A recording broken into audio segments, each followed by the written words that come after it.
Mitch with Scruffy City Aquatics. I've had this requested. I recommended to someone to try a bottle trap in order to catch some fish that they were hoping to get out of their tank.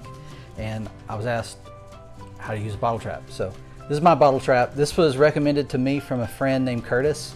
And because you know I have all these mollies and I've gotten rid of quite a few of them, and getting the mollies out of the tank with a net and it being a planted tank can be very difficult. So I've got this bottle trap. It was just a, I think it was called a, Bahia. So I think that's what it's called. It was just a drink, right like that. And I cut it off like this. And so I've got the base, I put a little hole in it, tie some string. This is a piece of paracord. And that's it. It's that simple. You just take this, put it like that. And it creates a channel that the fish can swim into, but they have a hard time getting back out. So I'll take this, I'll put it down in the water. Well, actually, let me get the food first because I don't want to get wet hands. So I'm going to use some Extreme Krill Flake. I'm just going to put a little bit down in the bottle. You can use as little or as much as you think you need. Fish will eat this up when I'm done, so put that down in the bottom. Now you have to submerge this kind of slow because you don't want all your food to run out.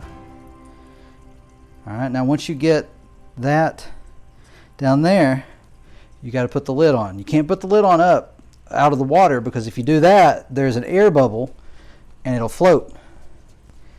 And then I just lower it down. Now depending on what fish I'm going after, I might put it, move it over here. I might put it down lower. If I'm going for cories, I may try to get it to lay down here on the bottom. But with my mollies, I seem to be able to, and I would imagine swordtails, we were talking about swordtails, I would imagine I can leave it right like that. And this knot is just heavy enough that with the buoyancy of the bottle, it'll hold. And I can move it, and I can lower it, but it'll stay right there. But you see, they'll work their way in. There's a few of them checking it out, but I'm standing over top of it. And so I've got, you know, they're a little more cautious. There's a few going down. And you may catch some fish you don't intend to, like if that neon goes down there, you may have to get the neon out. But what I do is I keep a breeder box, and I'll pour all the fish that I catch into the breeder box, and it's small enough I can stick a small net in there and just pull out the fish that I want to put back in the tank, and then I can take all of the fish that I want to pull out and I put them in the bucket or wherever they're going, the bag to leave. So it does take some time, but it is a whole lot easier and a whole lot quicker than chasing down the fish that I need with a net.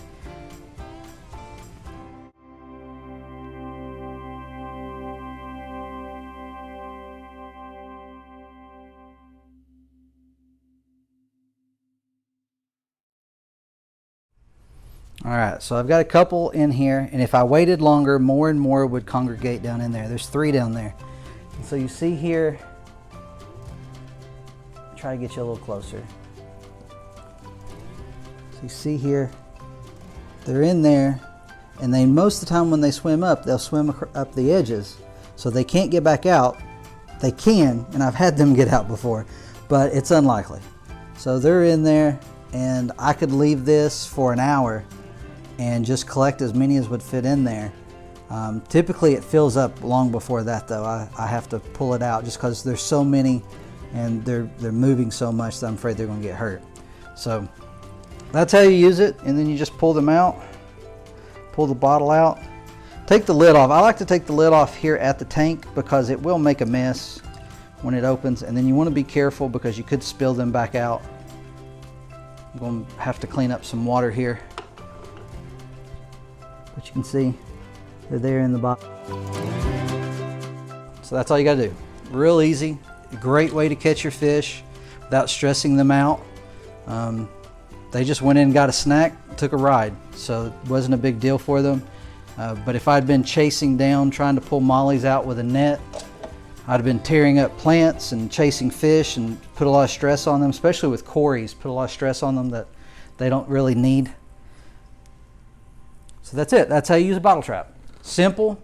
You've probably got a bottle in your garbage can that you can use. I like this one because I like how wide the opening is, works well for me. I would think like a 20 ounce would be too small. So you want something with a bigger mouth on the bottle.